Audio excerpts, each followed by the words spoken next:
June 2005. The air in Oak Hill was filled with a unique compound aroma: freshly mown grass, asphalt warmed by the day, blooming jasmine, and an all-pervading sense of completion. For the local high school graduates, this evening was the culmination of a 12-year marathon, the final chord of childhood. The center of the universe that night was the ballroom of the Grand Hotel, once the pride of the entire state, now cloaked in centuries of dust and bygone grandeur. Preparations for the event had been in full swing since early morning. Workers strung up garlands, hiding cracked moldings, and covered the worn-to-hole parquet floors with snow-white tablecloths. The smell of old wood and floor wax was masked with the pungent aroma of chemical air fresheners. The Grand, dressed up like an elderly lady, trying to hide the signs of time with lavish decorations. By 7 o'clock in the evening, groups of elegantly dressed graduates began to gather at the entrance. Boys in uncomfortable,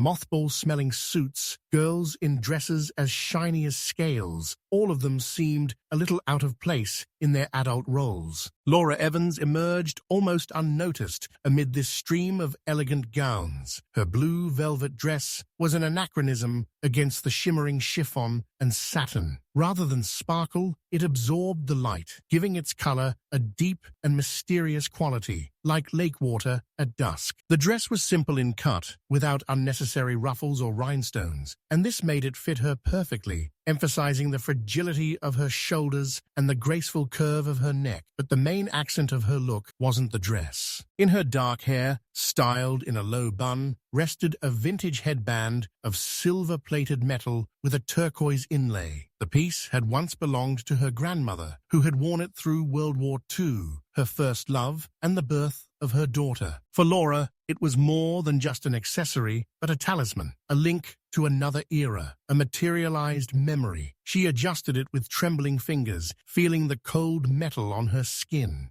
Laura wasn't the life of the party. She was rarely seen at loud parties. Her name didn't grace the lists of athletes or activists. Silence was her element. She observed. She used her Zenit film camera to take photos of old barns, reflections in puddles, and the faces of her classmates when they weren't posing. Her notebook, a small leather one, was always with her, ready to capture a sudden line or thought. Tonight, the notebook lay in her tiny clutch, along with her lipstick and folding mirror. She felt a little out of place. Everyone around her was laughing too loudly. The music was blaring, and the flashes of cameras were blinding. She smiled at jokes, danced with a guy, chatted pleasantly with friends, but her gaze often slid along the walls, the tall, arched windows, the ceiling with its darkened frescoes. She studied the Grand the same way she studied faces and landscapes, looking for a hidden essence, trying to unravel a mystery. Her boyfriend, Mark, was her complete opposite, the loud, popular captain of the football team. He held her hand, proud of her difference, but there was a hint of impatience in his eyes. He wanted to be at the center of the party, while Laura stood frozen at the edge of the dance floor, watching the couples swirl in a cloud of multicolored light from the disco ball. "Are you okay?" he shouted in her ear, drowning out the music. "Yes, it's just hot," she replied, trying to make her smile look natural. "I'm going to go outside for a minute." Those were her last words recorded by anyone. Her friend, Sarah, who had seen Laura head toward the heavy oak door leading to the side terrace, waved. Laura nodded in response, and the door slammed behind her, swallowing her silhouette. Time passed. Songs followed one another. The prom king and queen were announced, and Mark won a screaming contest. At first, no one noticed her absence. Then Sarah asked Mark where Laura was. Then they began searching. The merriment began to fade, giving way to concern. Someone suggested she had fallen ill and gone home. Mark called her house. Her parents, already asleep,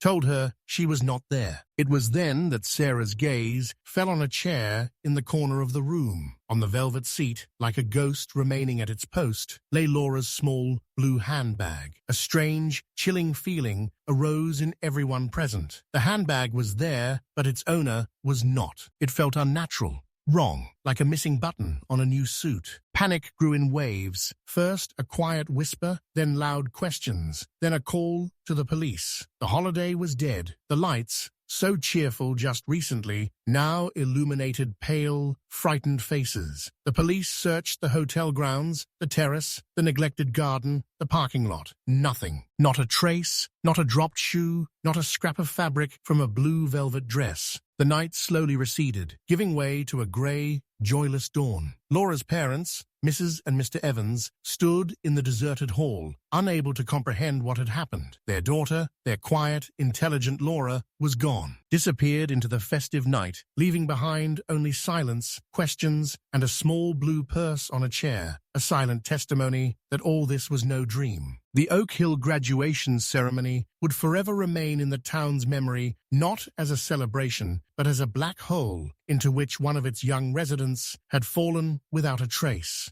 The June sun of 2005, so carefree on graduation day, shone with a kind of indifferent, cruel constancy in the weeks that followed. For the town of Oak Hill, summer was just beginning. But for the Evans family and the sheriff's department, an endless autumn, sticky with despair, had arrived. Laura Evans's disappearance was no ordinary incident. It was a gaping wound in the flesh of a small community where everyone knew each other, if not by sight, then by rumor. The first 72 hours were a time of clenched jaws, coffee-soaked nights, and faint hope. Search parties made up of police officers, firefighters, and volunteer classmates combed every inch of the woods behind the Grand Hotel, scoured abandoned barns, and checked the riverbanks. They used dogs, who, having picked up a scent near the terrace, lost it in the parking lot, as if Laura had vanished into thin air. A helicopter roared over the area, its blades cutting through the air, but brought no news. Hope was like a balloon. The longer the search went on, the faster its helium emptied. The investigation, led by Detective Superintendent Roy Mullen, a man with a face carved from old oak and permanently dark circles under his eyes, followed three main lines from the start. The first was an escape. Laura was quiet, intelligent, perhaps unhappy, but her teachers unanimously described her as a focused and goal-oriented girl, eagerly awaiting the start of college. $500 remained untouched in her bank account, opened on her birthday. She had taken no clothes, no passport, not even her treasured Zenit film camera from home. The escape theory crumbled against the simple, mundane facts, like rotten wood. The second line of thought was kidnapping for ransom. The Evans family wasn't wealthy. Her father, an engineer at a local factory, and her mother, a school librarian, had nothing to offer the kidnappers except their modest savings. The phones in their house were silent. Not a single anonymous call, not a single note, not a single hint of demands. This theory died before it was born. The third possibility was an accident. Perhaps she became ill, fell, hurt herself. But where was the body? The dogs couldn't find the scent, and within a 5-mile radius, there were no cliffs or deep bodies of water where she could have drowned unnoticed. The possibility was elusive, intangible, like smoke. And of course, there was the fourth, most obvious avenue, murder. And here the prime suspect was Mark Jenkins, Laura's boyfriend, a young man with gelled bangs and a confident smile. Detective Mullen, who had seen it all, felt an instinctive aversion to him. Mark was too smooth. His words sounded too rehearsed. He spoke of his grief, but his eyes remained dry and attentive. He claimed that after Laura went out onto the terrace, he continued to party, dancing with friends, drinking punch, and he had an alibi, an airtight one. Dozens of witnesses, including teachers and the sheriff himself, saw him in the hall throughout the critical hour. He was in full view, the center of attention, as befits a football star. The pressure on Mark was colossal. He was called in for questioning several times, taken to lie detector tests, which he passed, producing a near-perfect graph. No leads, no hint of motive. Detective Mullen had a gut feeling that something was fishy, but his gut feeling wasn't physical evidence. Weeks passed, then months. 2005 gave way to 2006. Laura Evans' story gradually faded from the front pages of local newspapers. At first, her photo appeared under headlines like "The Mystery of the Blue Dress," then "A Year Without Laura," and then they disappeared altogether. New incidents, petty thefts, and traffic accidents pushed her story out of the public consciousness. For the world of Oak Hill, Laura ceased to be a missing person and became a ghost, an urban legend remembered on graduation day. But not for her family. The Evans house stood still. The living room, where they had once laughed and argued, now resembled a crypt. Her mother, Eleanor, stopped working. She spent days sitting in Laura's room, sorting through her things, inhaling her daughter's elusive scent from her sweaters. She would stare out the window for hours, as if expecting Laura to appear around the corner, a camera slung around her neck. Her father, Richard, threw himself into his work with fanatical persistence, trying to drown out the pain with action. He became a shadow of his former self, a man with dull eyes. And then there was David. He was only 10 when Laura disappeared. He didn't fully understand the meaning of disappeared. To him, it meant his sister wasn't home. At first, he was angry with her. Who would help him with his space project? Who would sneak him cookies when he was sent to his room without dinner? Then anger gave way to fear. At night, he woke to the sound of his mother's quiet sobs through the wall. He saw his father, always so strong, crying behind the wheel of the car in the garage. David's world, once safe and predictable, cracked, and from this crack blew an icy wind of injustice. He began collecting clippings about his sister's case, hiding them under his mattress. He studied photographs, maps, articles. This childish, naive investigation was his way of coping with his helplessness. By 2008, the active investigation had finally stalled. Detective Mullen, who had suffered several stress-related heart attacks, retired. A new investigator, reviewing the Laura Evans case file, found nothing but dead-end leads and bitter regrets. The case was officially classified as cold and consigned to the archives, to a distant shelf where it would gather the dust of oblivion. The Evans family tried to move on, but they were like people who had lost a limb. They functioned, but a phantom pain, a sharp, piercing memory of Laura, attacked them at the most unexpected moments. For David, this pain became fuel. A vague childhood resolve crystallized over the years into a single, clear goal. He looked at his father's dull eyes and his mother's haggard face and swore to himself he would find the answers. He would become the one searching. He would become a detective. And one day he would return to this case and make the dusty files speak. Almost 2 decades passed. Oak Hill, a sleepy town, was gradually transforming into a suburb for those working in the big city 50 miles away. New apartment complexes, chain coffee shops, and a mall on the outskirts sprang up, but some things remained unchanged. The abandoned Grand Hotel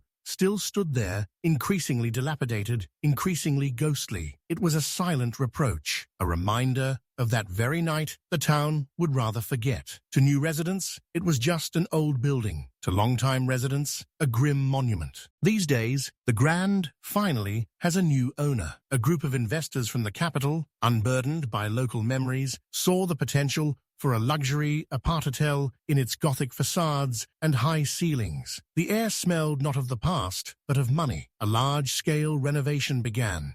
Workers in hard hats and wielding powerful tools burst into the Grand's centuries-old slumber. They tore down the plasterboard partitions erected in the 1970s, revealing the original brick walls. The air was thick with dust, stirred up from the most hidden corners. Sunlight, filtering through boarded-up windows, snatched clouds of suspended particles from the darkness, dancing like ghosts.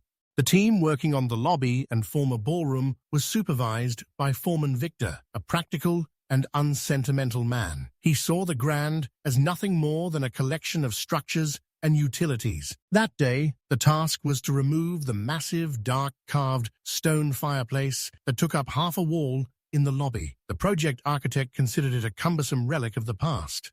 The fireplace hadn't been lit for decades. Its opening was clogged with debris and hung with cobwebs. 2 workers, Ivan and Sergei, struggled to remove the heavy wooden panel, which everyone assumed was simply a decorative front. Behind the panel, they discovered not just a firebox, but a veritable black hole, a deep, sealed-off opening, the existence of which had apparently been forgotten by the previous owners.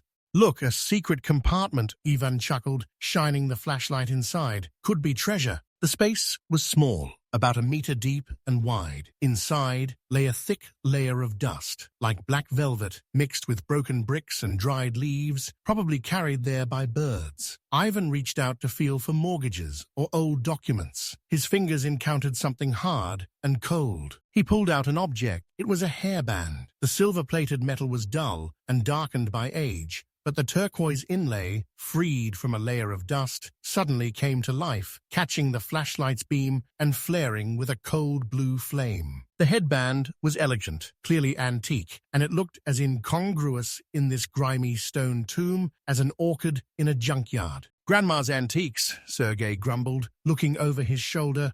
But Ivan had already felt something else in the dust, a small object about the size of a palm. He pulled it out. It was a leather notebook, once dark brown, but now almost black. The leather was tough and cracked, and the metal clasp was coated in a thick layer of oxide. It was surprisingly heavy for its size.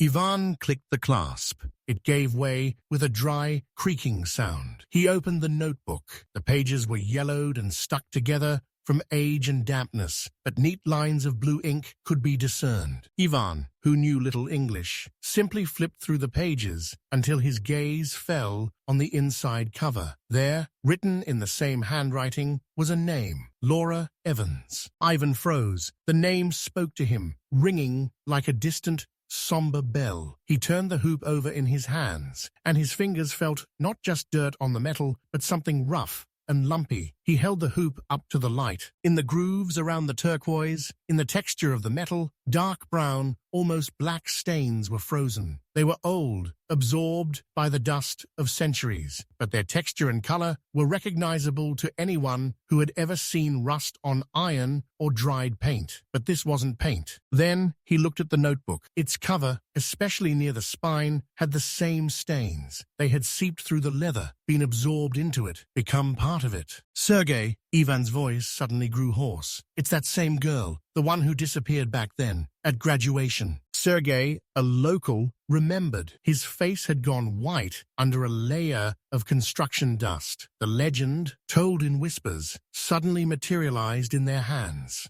They called the foreman Victor. Accustomed to everything, he was skeptical at first, but upon seeing the find and hearing the name, he realized it wasn't just a historical artifact. It was evidence. He ordered the workers away from the fireplace and immediately called the police. Within an hour, the Grand Hotel lobby, recently a place of ruin, was cordoned off. Camera flashes captured the gaping blackness of the fireplace from the gloom like an open wound. The recovered items were carefully removed and packed into evidence bags. The hoop and the notebook, two silent witnesses that had lain in the dark for nearly 20 years, finally saw the light of day. But they brought with them not a solution, but a new, even deeper darkness. Why were Laura's belongings in the walled-up fireplace? Whose brown stains were they, ingrained in metal and leather? And where was the girl's body, if her personal belongings remained hidden within the hotel walls? News of the discovery spread through the town like wildfire. For Oak Hill, it was like opening an old grave. The past, so carefully kept silent, burst forth and stared back at them with empty sockets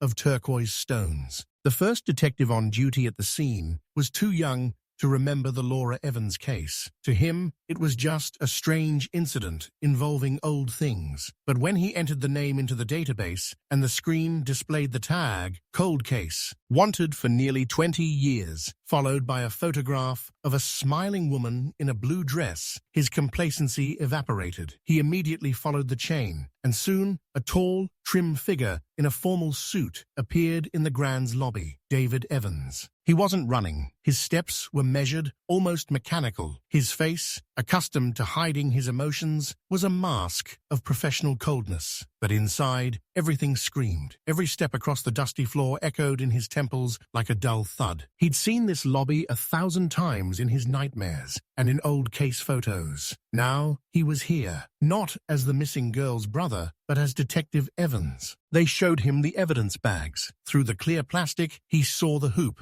the very same one. He remembered Laura fidgeting in front of the mirror that evening, adjusting it, while he, 10 years old, sat on her bed, swinging his legs. He remembered the turquoise glittering in the light of her desk lamp, Now the metal was dull, and the stones stared at him with blind, dusty eyes, and those stains, dark, almost black, ingrained in every crevice. David knew what they were. He'd seen enough blood in his work. Then his gaze fell on the notebook. Small, leather. His sister always wrote in it, alone in her room or in the garden. To David, it was just a boring diary. Now, it lay before him like the last message from that June. "Evans," the investigator began, "maybe you shouldn't," but David was already putting on latex gloves. His movements were precise, measured. This was his shield. Protocol, procedure. If he let his emotions get the better of him, he would be destroyed. He picked up the notebook. The sense of déjà vu was so strong, it made him dizzy. He carefully opened it. The ink was faded, but the handwriting was recognizable, neat, with the slant Laura used to write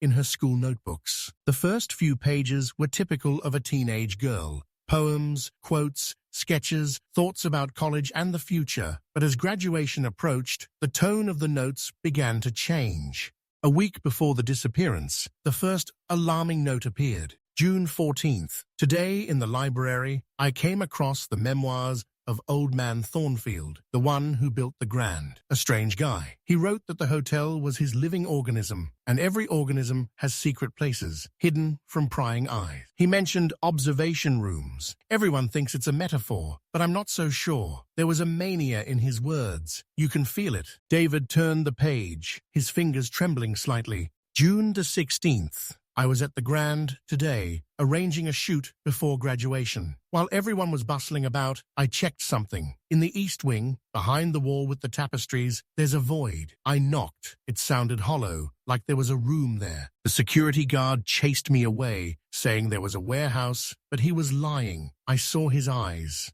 June 18th. I feel like I'm being watched. Not directly. It feels like someone's watching from around the corner, but when I turn around, there's no one. Today at the Grand, I met Mr. Haig, the manager. He asked why I was so interested in the hotel's history. He smiled, but his eyes were cold as glass. He said old buildings are fraught with danger, and girls shouldn't poke their noses where they don't belong. Was that a threat? David read, and a shiver ran down his spine. His sister, with her inquisitive mind, hadn't simply been captivated by the story. She'd stumbled onto something real and dangerous. She wasn't the victim of a random kidnapping. Something had drawn her in, lured her into a trap. And here's the final entry, dated the day of graduation. The handwriting was more nervous, hurried, the ink thicker in some places, as if the hand had pressed hard on the pen.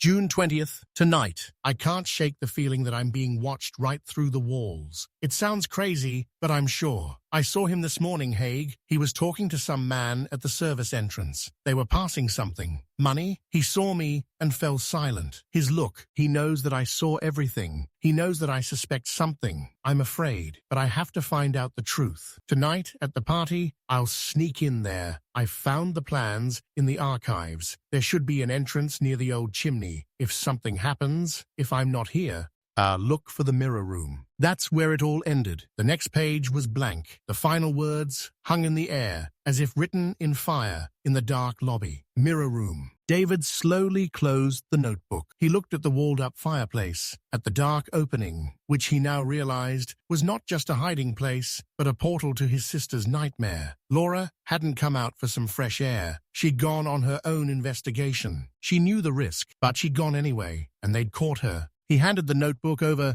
to forensic experts for urgent analysis. The result was expected, but no less shocking. Brown stains on the headband and the notebook. Laura Evans' blood. The blood matched. Now David had more than just a cold case. He had a root. He had a goal. He had his sister's last words, confided to him 18 years later. She had asked him to search for the mirror room, and he was going to find it. He stood in the lobby of the Grand Hotel, his fists clenched in his pockets, and swore to himself that this time the shadow that had taken Laura would not escape retribution. He would pursue her, no matter how many mirrors she had to break along the way. From that moment on, the investigation ceased to be a job for David Evans. It became a crusade. Officially, Laura Evans's case was reopened and given top priority. Unofficially, everyone understood it was Detective Evans's personal mission. His superiors, mindful of the family's history, turned a blind eye, providing resources but maintaining a respectful distance. David's first act was to immerse himself in the history of the Grand Hotel with an obsession rivaling his sister's. He understood that the key to the mystery lay not in police reports, but in dusty archives and old blueprints. He abandoned his office and moved into the city library and then into the County History Museum. The hotel's founder, Chester Thornfield, was a figure as eccentric as he was wealthy. A visionary industrialist of the late 19th century, he made his fortune in steel, but his life's passions were architecture and psychology. In his memoirs, which Laura cited, Thornfield mused at length on the nature of human nature, revealed in moments of solitude, and the creator's right to observe his creation. These lofty phrases, as David discovered, had very direct application. Through connections at the university, David contacted Dr. Alison Reed, an architectural historian specializing in the Victorian era. It was she, having heard about the case, who sought him out. Thornfield was obsessed with the idea of a panopticon, she said, laying copies of yellow documents out before David on the table in the reading room, a circular prison where one guard could see all the prisoners without being seen. He believed the hotel was the ideal model of society, and he built the Grand as his own personal panopticon. She showed David the sketches. At first, they were simply architectural plans, balconies, galleries, ventilation systems, but the experienced detective's eye began to pick out anomalies, overly thick walls, niches leading to nowhere, strange gaps between floors. Dr. Reed ran her finger over one of these drawings. Look, here, beyond the ballroom wall, there's a narrow space. It's not a structural necessity. It's a secret corridor. There's a whole network of them. They crisscross the entire hotel like a circulatory system. The peepholes were cleverly disguised as moldings, ventilation grills, even behind paintings. Thornfield or his trusted servants could move through the hotel unseen, observing the guests. David listened, a chill running through his body. His sister could feel that gaze through the walls. She was right. This wasn't paranoia. This was terrifying reality. What about the mirror room? He asked, his voice hoarse. Dr. Reed pulled out another sheet of paper. It wasn't an official drawing, but rather a hand-drawn sketch found in Thornfield's personal papers. It's a legend, even among historians. More rumor than fact. It was said that Thornfield built a special chamber, the heart of his surveillance system, a room where all the walls, floor, and ceiling were covered in mirrors. The effect was supposed to be stunning, an endless corridor of reflections, blurring the boundaries of reality. A person in such a room would lose their sense of self, direction, their psyche becoming vulnerable. It was supposed that Thornfield held his conversations with special guests there, or observed them in moments of complete disorientation. She pointed to the diagram. Rumor had it that its entrance was hidden somewhere in the East Wing, but the exact location was lost after Thornfield's death and the hotel's numerous renovations. Most considered it a myth. Laura didn't count, David said quietly, looking at the diagram, where intricate lines formed a hypothetical plan of a labyrinthine room. He thanked Dr. Reed and returned to the station, carrying copies of all the blueprints. Now he had a map. Perhaps incomplete, perhaps partially hypothetical, but still a map. He assembled a small, trusted team, including his partner, veteran Carter, who approached the matter with a fatherly seriousness.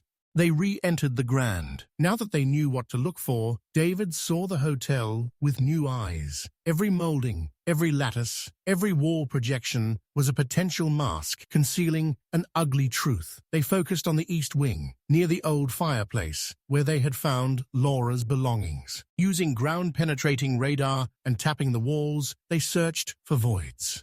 And after 2 days of painstaking labor, the instrument revealed a clear cavity behind a massive tapestry removed from the walls. An inspection of the wall revealed a nearly invisible seam. Carter applied pressure, pressing on a specific section of the carved wooden cornice. A soft click was heard, and the section of wall slid silently aside, revealing a black, narrow opening. A cold, stale air filled the air, reeking of dust, old wood, and time.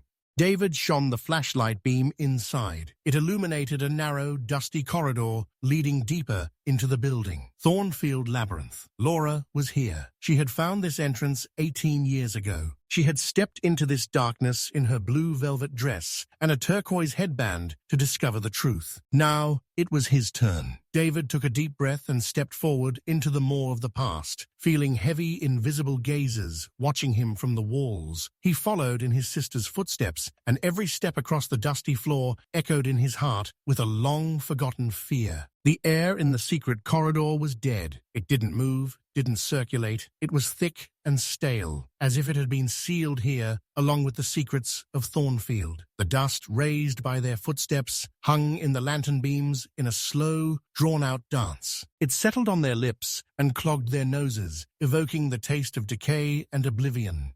David led the way, his flashlight revealing a narrow passageway in the gloom. The walls were rough brick, here and there woven with cobwebs in which the dried, mummified insects lay frozen. The corridor was a labyrinth. It branched, ascended steep, almost vertical staircases hidden within the thickness of the walls, and descended, forming unexpected dead ends. Everywhere were peepholes, tiny openings artfully inscribed in the carved rosettes on the ballroom walls, in the mirror frames, in the bathroom ventilation grills. Through them, eerie, fragmented views of familiar spaces opened up, to see while remaining invisible. The sensation was oppressive, bordering on voyeurism, making one feel complicit in something sordid. Jesus, Carter muttered, squeezing behind David through another tight opening. There was a guy with a twist here, a real spider in the middle of a web.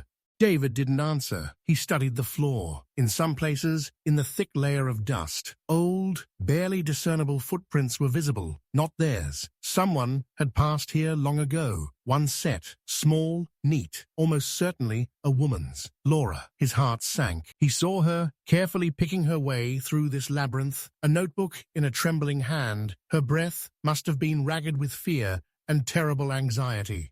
And there was another trail, rough, large, male, following her. They moved for over an hour, navigating by old blueprints and intuition. Suddenly, the corridor came to a dead end, seemingly a blank wall. But David noticed a barely noticeable bracket, almost completely worn away by time, off to the side of the main passage. He pulled it toward him. A section of the brick wall slid silently open, like a door, and they entered.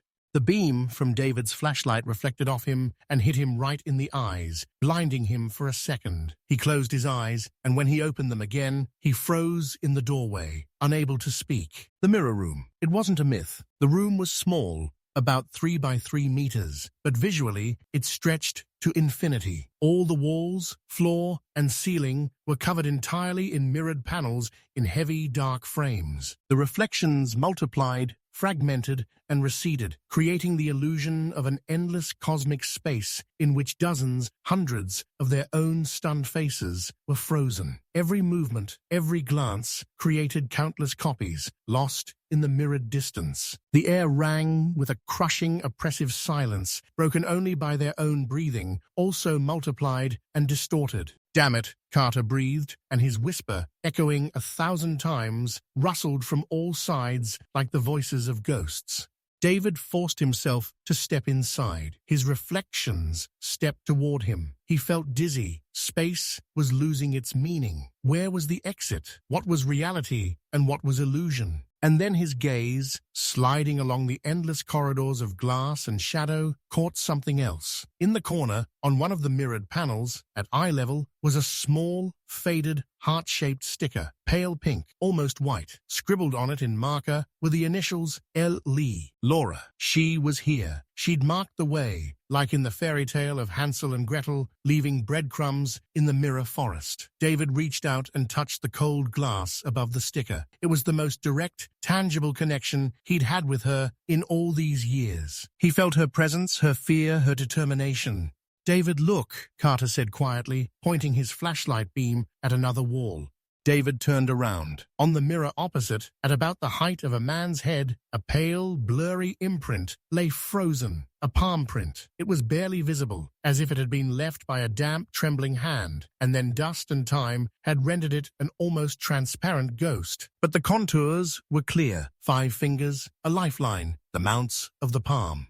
It wasn't just dirt. The shape, the size, it was a woman's hand. Small. A hand desperately searching for support in a world that had lost all sense of direction. A hand trying to push away the horror encroaching on all sides. Did Laura drop her hoop and notebook here? No. They were found in the fireplace in the lobby. Something else happened here in this room, a collision. Did she run? Was she caught? Did she press herself against the mirror in a last, desperate attempt to find a way out, to merge with one of her reflections and disappear? David stood in the center of the mirror room, his own face, pale and distorted by pain and rage, staring back at him from countless dimensions. In these reflections, he saw more than just himself. He saw his sister's shadow, her final moments frozen in the glass. He saw the imprint of her hand, a silent scream, trapped in the mirror for 18 long years. The truth was here. It stared at him from 1,000 angles, merciless and inexorable. And now he knew it for sure. Laura had been murdered, and her killer had walked this same labyrinth, breathed this same air. He was somewhere nearby, in the reflections, in the past, in the present. They left the mirror room, and the oppressive infinity of mirrors gave way to the oppressive confines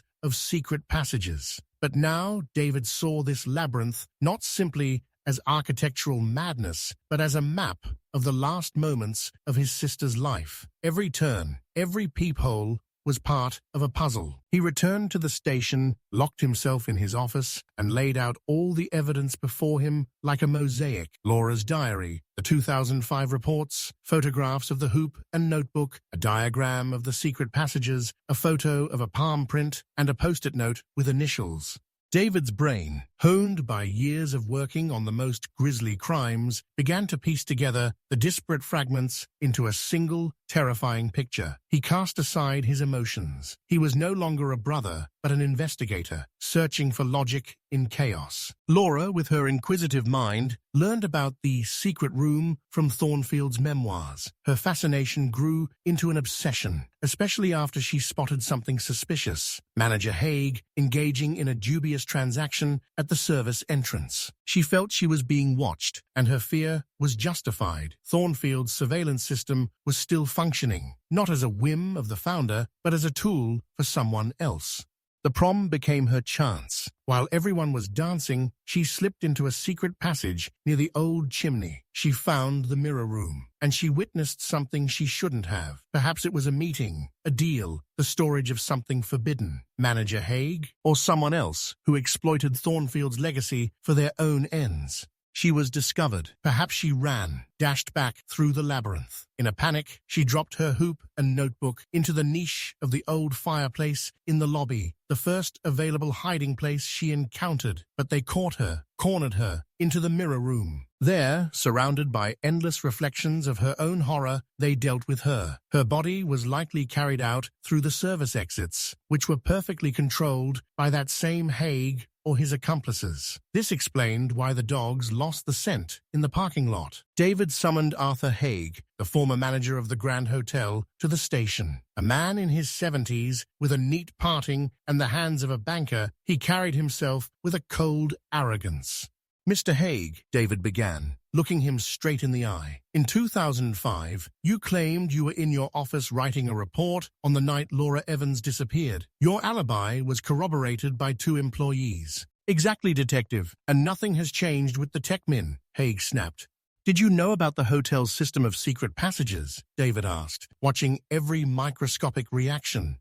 "Myths, tales for tourists," Haig said, with a dismissive grimace. "It's strange, because we just came from there, and we found Laura's footprints there, her palm print, her initials."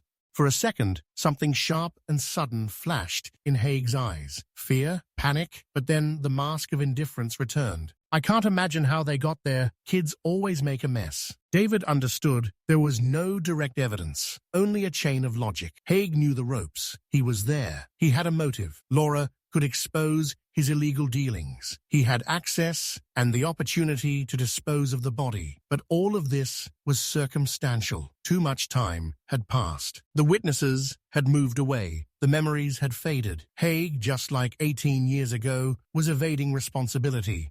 A few hours later, he was released. There was no evidence of a crime. There was no body. There was no murder weapon. There was only the truth, which two people knew, David and the old man with the cold eyes. The final act of this drama unfolded later that day. David entered the Grand for the last time. The workers had already left. He walked into the mirror room. He stood at the center, his body and face multiplied in endless perspectives. He looked at his reflections, a detective in a formal suit, and in each of them he saw the frightened 10-year-old boy waiting for his sister to return. He saw, in the glassy depths, a ghostly silhouette in a blue dress, flickering between his own copies. He saw the pale imprint of a palm on the mirror, an eternal frozen moment of panic and pain. The truth had been found. He had reconstructed the events, understood the motive, and identified the perpetrator. But there would be no justice. The law demanded proof, not certainty. Laura's killer, whether Haig or someone else whose name had sunk into oblivion, would remain unpunished. He had become a phantom, a shadow slipping between the cracks of the law and time. David left the room, the labyrinth, the hotel. He stood in the cold night air, looking at the dark silhouette of the Grand. He had fulfilled his duty to Laura. He had found her. He had learned what had happened. But this knowledge brought no peace. It was heavy, bitter, and joyless. It was the reflection of a loss that would never disappear, only multiply, like his face in the mirrors, receding into an infinity of grief. The truth had not resurrected Laura. It had only sealed her image forever in the cold glass of memory.